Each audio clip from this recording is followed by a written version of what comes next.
व्यक्ति था, लड्डू गोपाल जी की सेवा करता था, लेकिन उसका एक मित्र था, वो शंकर जी की सेवा करता था। और शंकर जी की सेवा करने वाला जो मित्र था वो बड़ा धनवान हो गया, और लड्डू गोपाल जी की जो सेवा करता था वो अभी भी साधारण सा ही था। एक दिन दोनों मित्र मिले तो शिव जी की आराधना करने वाला भक्त लड्डू गोपाल जी की आराधना करने वाले से बोला, भाई तुम आज तक कभी उठ नहीं पाए, तुम उसी स्थान पे हो, उतने ही दायरे में हो, कभी बढ़ नहीं पाए आगे। तो गोपाल जी की सेवा करने वाला बोला, मेहनत तो बहुत करता हूं लेकिन क्या करूं, बढ़ ही नहीं पा रहा। शिव आराधक ने कहा कि एक काम करो, तुम अपने आराध्य बदल दो, ये तुम गोपाल जी की आराधना करते हो ना, इनकी जगह तुम शिव जी की आराधना शुरू कर दो, देखना कैसे जीवन में बदलाव आएगा। व्यक्ति के अंदर सबसे बड़ी कमी क्या है? ठाकुर जी के प्रति अविश्वास, अपने कर्तव्यों के प्रति अविश्वास, और सबसे बड़ी बात कहूं, अपने प्रति अविश्वास। सेल्फ कॉन्फिडेंस लेवल बिल्कुल शून्य है हम लोगों का, खुद पर ही भरोसा नहीं है हमें, हम जो कर रहे हैं, हमारी जो क्रिया है वो उचित है कि नहीं, हमें दूसरे से राय लेने की जरूरत पड़ती है।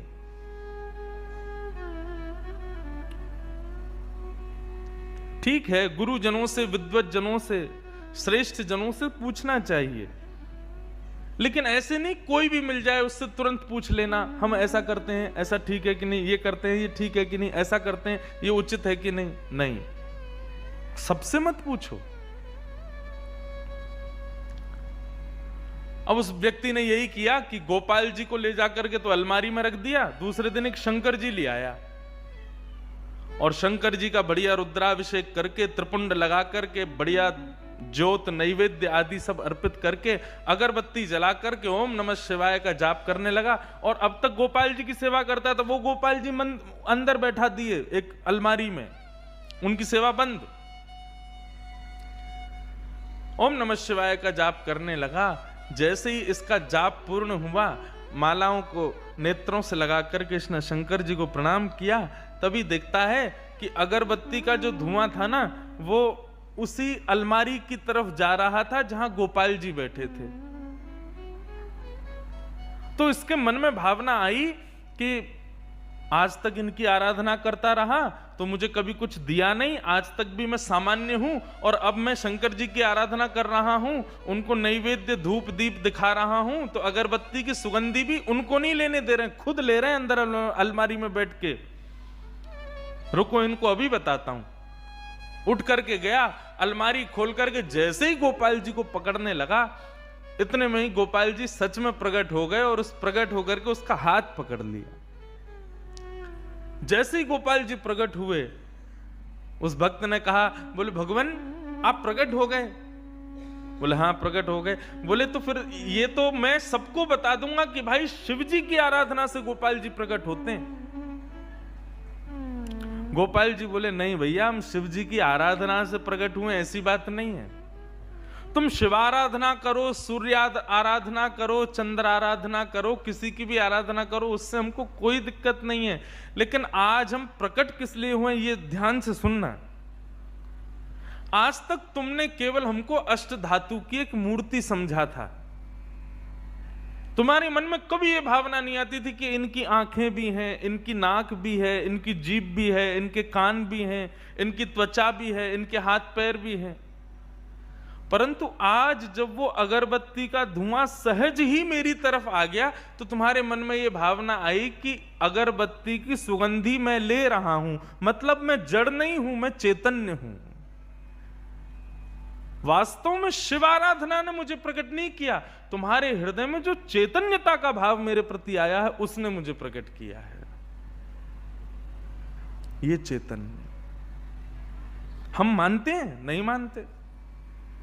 आपके यहां तो सर्दी पड़ती नहीं है, लेकिन मैं शॉक्ड था। कलकत्ता में कल जब उतरा तो मैं जैकेट पहन के आया था, क्योंकि दिल्ली का टेम्परेचर था 7 और कलकत्ता का था मेरे ख्याल से 21 या 22।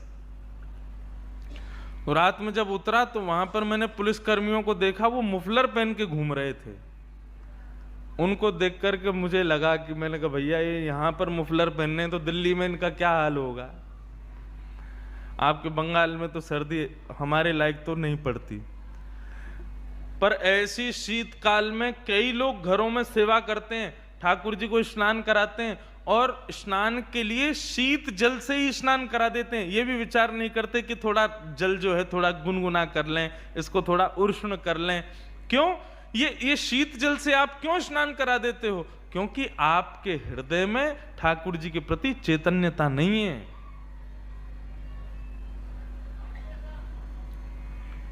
ये चैतन्यता का भाव हो। मैं ये बात इसलिए कह रहा हूं कि ठाकुर जी का स्वीकारीकरण तभी होगा जब ये तीन चीजें होंगी, सत्य, चैतन्य और आनंद। सबसे पहले सत्य को स्वीकार करो, उसके बाद ठाकुर जी चैतन्य हैं यह स्वीकार करो, उनके प्रति चैतन्यता का भाव रखो। और तीसरा आनंद। आनंद किसे कहते हैं?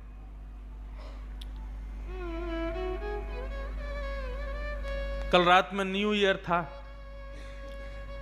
और लगभग भारतवर्ष के सब युवाओं ने 10 बजे ही 9 बजे ही अपने घरों का त्याग कर दिया होगा और 10, साढ़े 10, 11 बजे से नाचना शुरू किया होगा और ज्यादा से ज्यादा 12:30 बजे 1 बजे वे सब पस्त हो गए होंगे, हार गए होंगे, थक गए होंगे और थके हारे आकर के घर पर आके सो गए होंगे। और उनसे सुबह किसी ने पूछा रात्रि में कैसा रहा? हाँ अच्छा लगा, ठीक था, सुख मिला। परंतु आप सब लोग आज 1 जनवरी है, सवेरे 9:30 बजे से तैयार हो, मंदिर से कलश यात्रा लेकर के आए हो, यहाँ आकर के फिर प्रसाद पाया है, 2:30 बजे से व्यास जी का इंतजार कर रहे हो, 4 बजे व्यास जी मंच पर आए हैं, अभी 5 बज रहे हैं, सुबह 10 बजे से लेकर के 5 बजे तक की आपकी ये यात्रा इतनी लंबी हो गई, लेकिन अभी आप अगर दर्पण निकाल के अपना मुखमंडल देखोगे तो एक अद्भुत प्रसन्नता मुख पर प्रकट हो रही है। इसी को आनंद कहते हैं।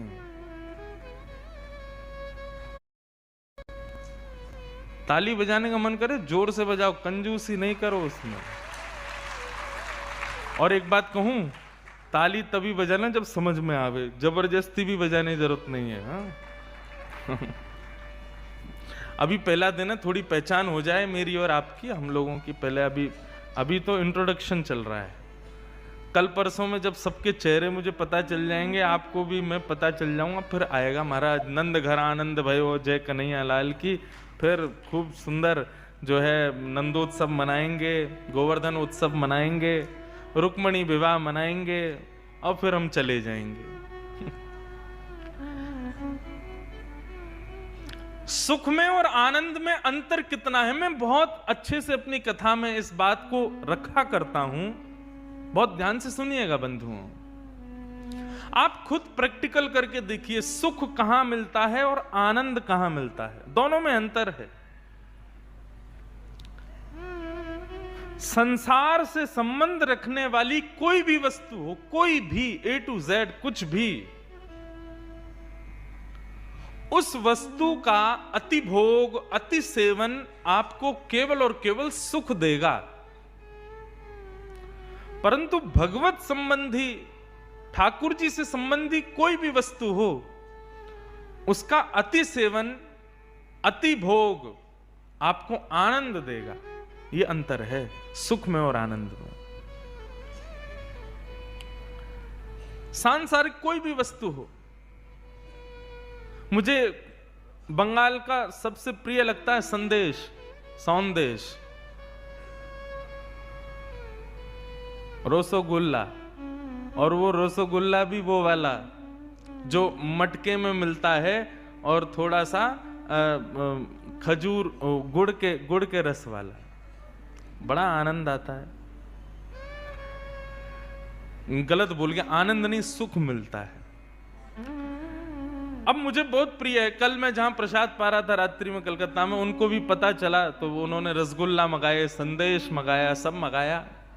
आपको पसंद है, 1 रख दिया संदेश, 2 रख दिए, 3 रख दिए, 4 रख दिए, खाता गया।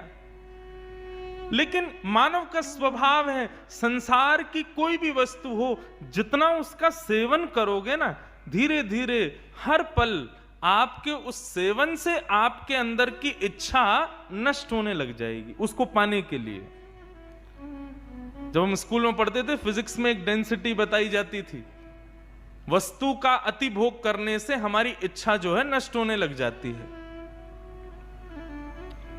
संदेश भले ही मुझे कितना भी प्रिय हो, लेकिन 3-4 संदेश खाने के बाद में 5वां संदेश खाना तो बहुत दूर की बात, देखने की भी इच्छा नहीं करेगी मेरी, भले ही वो कितने भी अच्छे से क्यों ना बनाया हो। यह है सांसारिक सुख कि उसका लिमिट अगर क्रॉस हो गई तो वो वस्तु आपको फिर सुख नहीं दे पाएगी, वो आपको फिर प्रसन्न नहीं कर पाएगी।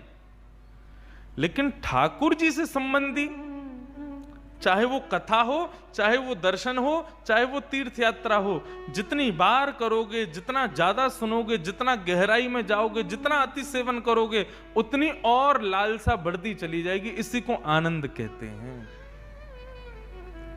आज तो पहला दिन है कथा का, 3 दिन बाद ये स्थिति होगी। मैं गारंटी से कह रहा हूं कि 3 बजे कथा प्रारंभ होगी, 7 बजे जब कथा विराम होगी तो आप लोग कह उठेंगे कि महाराज जी आप थोड़ी बहुत देर और सुनाया करो, 7 बजे तक भी मन नहीं भरता, थोड़ा मन करता है और थोड़ा सुने। इसी को आनंद कहते हैं, जहां पर हम समय की पाबंदी से बच जाते हैं, शरीर की स्थिति से निकल जाते हैं, भोजन पानी ये सब हमारा बिल्कुल शांत हो जाता है, शरीर की सारी इच्छाएं नष्ट जैसी हो जाती हैं। इसको आनंद कहते हैं।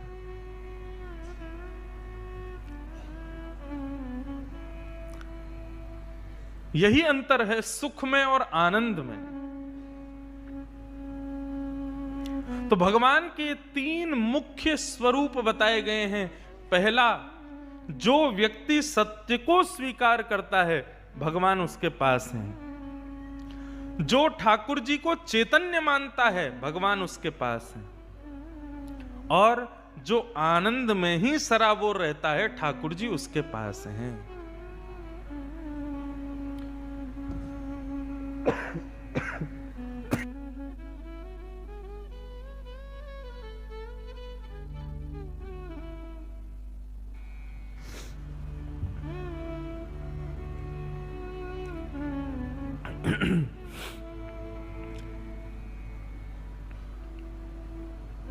सच्चिदानंद रूपाय। भगवान के ये 3 रूप हैं। सामने मंदिर में श्री राम जानकी और लखनलाल जी विराज रहे हैं। सुंदर शिवालय भी है बगल में, हनुमंत लाल जी भी बैठे हैं। अब उनके प्रति ये भावना नहीं होनी चाहिए कि ये केवल एक पाषाण है, ये केवल एक मूर्ति है, ये केवल एक धातु है, इस प्रकार की विचारधारा नहीं। उनको साक्षात चैतन्य समझो। चैतन्य का मतलब क्या होता है? जैसे हम एक दूसरे मानव को समझते हैं। बहुत सावधानी से बैठिए। अपने पुत्र को ठंडी होने पर हम तुरंत स्वेटर पहना देते हैं। क्यों? क्योंकि हमारी भावना है कि वो चैतन्य है, उसको सर्दी लग रही होगी। भूख लगने पर तुरंत भोजन बना के उसको पवाते हैं। क्यों? क्योंकि हमारी भावना है कि वो चैतन्य है। ऐसी भावना ठाकुर जी के प्रति हो। जिन माताओं बहनों के बालक थोड़ा सा हल्ला कर रहे हैं, उनसे थोड़ा निवेदन, अपने बच्चों को थोड़ी देर बैठा लो और हल्ला ना करें, ऐसी कुछ योजना बनाओ। क्योंकि अभी प्रथम दिन है, प्रथम भाव कह रहे हैं, थोड़ा मन लग जाए कथा में, उसकी बात है, थोड़ा सा संभालिए। ठाकुर जी चैतन्य हैं। उनके प्रति यह भावना नहीं कि एक पाषाण है, ये केवल एक धातु है, एक मूर्ति है। नहीं, वो साक्षात चैतन्य है।